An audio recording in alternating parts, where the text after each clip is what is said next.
G.K. Chesterton, The Awful Reason of the Vicar's Visit.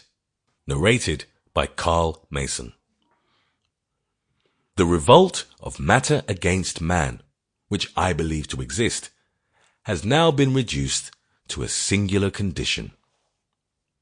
It is the small things rather than the large things which make war against us, and, I may add, beat us. The bones of the last mammoth have long ago decayed. A mighty wreck. The tempests no longer devour our navies, nor the mountains with hearts of fire heap hell over our cities. But we are engaged in a bitter and eternal war with small things, chiefly with microbes and with collar studs. The stud with which I was engaged, on fierce and equal terms, as I made the above reflections, was one which I was trying to introduce into my shirt collar when a loud knock came at the door. My first thought was as to whether Basil Grant had called to fetch me. He and I were to turn up at the same dinner party for which I was in the act of dressing, and it might be that he had taken it into his head to come my way, though we had arranged to go separately.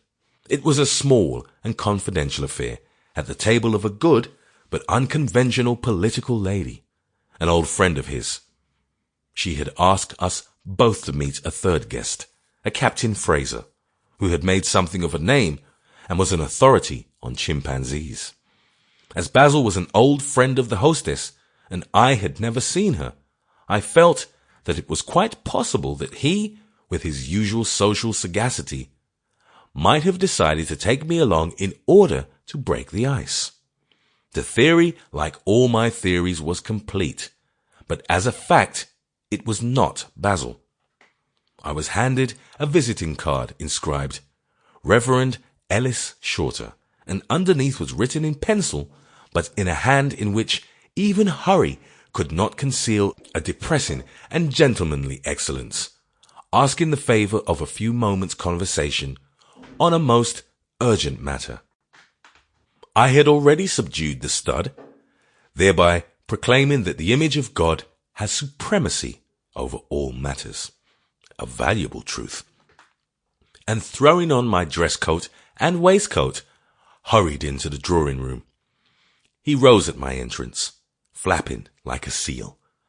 I can use no other description. He flapped a plaid shawl over his right arm. He flapped a pair of Sample complete.